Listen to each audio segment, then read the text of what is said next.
برطانیہ میں سائنسدان خاصے یقین کے ساتھ کہہ رہے ہیں کہ کورونا وائرس کی نئی قسم کی ایک شخص سے دوسرے شخص تک منتقلی زیادہ آسان ہے، لیکن وائرس کی اس نئی قسم کے بارے میں ابھی بھی بہت سے ایسے سوالات ہیں جن کا جواب ملنا باقی ہے۔ سائنسدان یہ بھی سمجھنے کی کوشش کر رہے ہیں کہ چند ماہ کے اندر یہ قسم اتنی طاقتور کیسے ہو گئی، اور کیا یہ تبدیلی ویکسین کے مؤثر ہونے کو بھی متاثر کرے گی۔ بی بی سی کے سائنس ایڈیٹر ڈیوڈ شکمن کی رپورٹ پیش کر رہے ہیں کاشف قمر۔ وائرس کیسے تبدیل ہوتا ہے یہ جاننے کے لیے سائنسدانوں کو جاسوسوں کی طرح کھوج لگانا پڑتا ہے۔ برطانیہ ایسی تحقیق میں دوسرے کئی ممالک سے آگے ہے، اور شاید یہی وجہ ہے کہ کورونا وائرس کی نئی قسم کا پتہ بھی برطانیہ میں ہی لگایا گیا ہے۔ سائنسدانوں کے مطابق لگتا ہے کہ وائرس کی نئی قسم زیادہ آسانی سے انفیکشن پھیلاتی ہے اور یہ تیزی سے پھیل رہی ہے۔ تازہ ترین اعداد و شمار سے تیار کیا گیا یہ نقشہ ظاہر کرتا ہے کہ وائرس کی نئی قسم پورے برطانیہ میں موجود ہے اور یہ دوسرے ملکوں تک بھی پہنچ چکی ہے۔ اب نیدرلینڈ، ڈنمارک، اٹلی میں اس کی تصدیق ہو چکی ہے، اور شاید جرمنی اور اس سے بھی آگے۔ یہ آسٹریلیا میں بھی پایا گیا ہے۔ ماہرین کہتے ہیں کہ وائرس کی نئی قسم شاید جلد غالب یا ڈومیننٹ وائرس کی شکل اختیار کر لے۔ ابھی تک اس کی اٹھان بہت واضح ہے اور یہ بہت تیزی سے بڑھ رہا ہے۔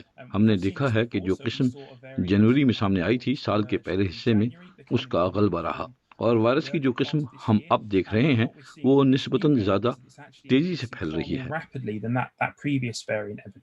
کیا ویکسین کورونا کی اس نئی قسم پر بھی کارگر ثابت ہوگی؟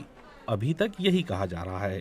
ویکسین کی تیاری میں شریک سائنسدان کہتے ہیں کہ ان کے ٹیسٹ یہ ثابت کرتے ہیں کہ ویکسین وائرس کی نئی قسم پر بھی کارگر ہوگی۔ ہمیں یقین ہے کہ ایسا ہی ہوگا۔ ہم اس وائرس کی بیس ایسی اقسام پر ٹیسٹ کر چکے ہیں جنہوں نے اپنی شکل تبدیل کر لی تھی۔ اس ویکسین سے جسم کے مدافعاتی نظام کو مدد ملی، جو کہ بہت حوصلہ افزا بات ہے۔ یہ ویکسین براہ راست وائرس کی پروٹین والی سطح کو بہت سے مختلف زاویوں سے نشانہ بناتی ہے۔ اور جب ہم اس بحران سے نکل آئیں گے تو وائرس کی اس نئی قسم کا ہمارے لیے کیا مطلب ہوگا؟ ایک اندازے کے مطابق برطانیہ میں ایسے لوگ جو زیادہ خطرے میں ہیں اور ہیلتھ ورکرز کو اگلے برس اپریل کے وسط تک ویکسین لگائی جائے گی۔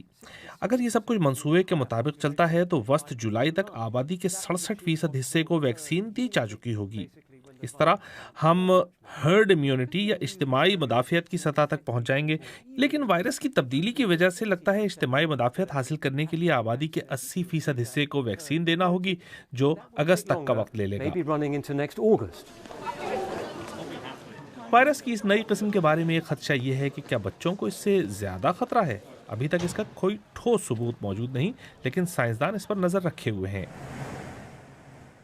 اور WHO کا یہ پیغام لیبارٹریوں میں پہنچایا جا رہا ہے کہ ہر ملک جو اس وائرس کے لیے ٹیسٹ کر رہا ہے وہ یہ بھی دیکھے کہ ان کے ہاں وائرس کی نئی قسم پائی جاتی ہے یا نہیں۔